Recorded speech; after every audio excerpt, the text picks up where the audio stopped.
आए हैं, हमको कथा सुना दीजिए। पहले उन्होंने कहा महाराज परीक्षित को 7 दिन में तक्षक डसेगा।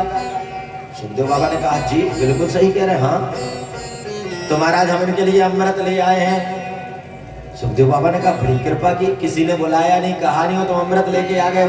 हाँ इनको पिला दो, ये अमर हो जाएंगे। फिर और ये हम भागवत कथा अमृत हमको पिला दो। सुखदेव बाबा गुस्सा हो गए, बोले अच्छा अदला बदली कर रहे हो, और जहां अदला बदली होती है वो होता है व्यापार। व्यापार करने को आए हो, आप अमृत का पान करा रहे हो और इस कथामृत को आप चाह रहे हो। और उन्होंने मना कर दिया, हटा दिया, जाओ देवता ले जाओ अपना, उठाओ अमृत का कलश, हटो यहाँ से।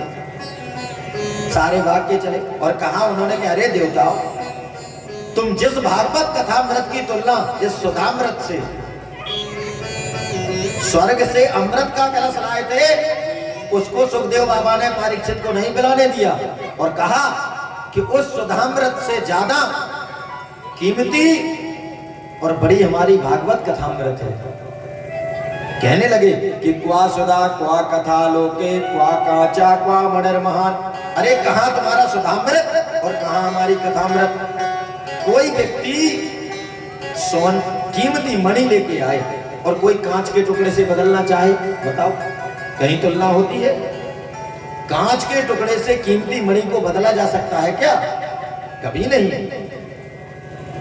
अरे महाराज, इस धरातल पर 2 गंगाएं हैं, एक भागीरथी गंगा जो भागीरथ जी लाए थे और दूसरी भागवती गंगा। कहते हैं कि दोनों गंगाओं की यदि तुलना की जाए, दोनों श्रेष्ठ हैं। भागीरथी गंगा भी यदि कोई 100 योजन से, गंगा गंगे योजना नाम सतेरपि, कोई 100 योजन दूर से गंगा जी का नाम स्मरण कर ले तो उसको पुण्य फल मिलने लगता है। स्नान कर ले तो बड़ा ही पुण्य है। और इसलिए कोई जाने अनजाने पाप हो जाता है व्यक्ति से तो गंगा स्नान को जाते हैं, नहीं तो ऐसे ही कुंभ मेला लगता है तो स्नान करने जाते हैं।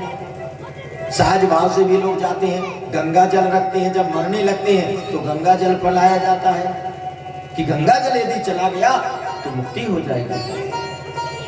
गंगा जी की बड़ी महिमा है महाराज, लेकिन भागवत कथामृत की भी कम नहीं है। कहते हैं जो गंगा जी है, गंगा जी कहां से प्रकट हुई? गंगा जी भगवान के, श्री भगवान के नाखून नख से, पाद का जो प्रक्षालन किया नाखून का, तो पाद से, पादारविंद से प्रकट हुई है। और भागवत की भागवती गंगा प्रभु के मुखारविंद से प्रकट हुई है। तो मुख की पैर की अपेक्षा मुख का स्थान श्रेष्ठ होता है। यहां पर भी भागवती गंगा श्रेष्ठ है। दूसरा, गंगा जी जहां से गई हैं वो वहीं से जाती हैं। आपको गंगा जी तक, जैसे किसी को स्नान करना है, गंगा जी में डुबकी लगानी है तो प्रयागराज जाना पड़ेगा। जब प्रयागराज जाओ तब स्नान होगा। अब वहां स्नान करने में भी सावधानी की जरूरत है। कैसे? अगर गंगा जी में पहुंचे, बोले हर हर गंगे हर हर गंगे, और थोड़ा अंदर ही घुस गए और धार में पहुंच गए तो जय हो गंगे, राम नाम सत्य हो गया। तो डुबकी लगाते समय ध्यान देने की जरूरत है महाराज। भागवती गंगा में जितनी गहराई में जाओगे उतना आनंद ही आनंद आएगा। खतरा 1% भी नहीं है। इसमें कितने भी डूबते जाओ, जितने ज्यादा डूब जाओगे उतना ज्यादा रस आनंद आएगा। तो अंत में बात वैसी ही है कि कौन श्रेष्ठ है, कौन कनिष्ठ है, कौन छोटी है। गोस्वामी बाबा से भी किसी ने कहा कि बताइए राम बड़े हैं या राम का नाम बड़ा है? बाबा ने कहा को बड़े छोट कहा था अपराधु। अरे को किसको हम बड़ा कहें, किसको छोटा? भगवान, भगवान का ही नाम, उन्हीं का नाम वही वो।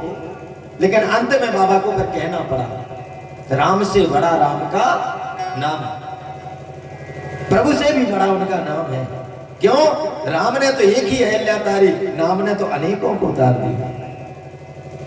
इसलिए नाम की बड़ी महिमा है और इसलिए नाम का गुणानुवाद करना आज समय अधिक हो जाएगा, इसलिए समय हम अधिक नहीं लेंगे। और कल क्यों भाग जाकर के देवता ब्रह्मा जी के पास गए, शिकायत की और उसका क्या हुआ कैसे आगे, ये सारे उत्तर आपको कल मिलेंगे। समय का याद रखना, 6 मतलब 6 बजे। तो अभी अविलंब आरती होकर के और प्रसाद लेकर के आप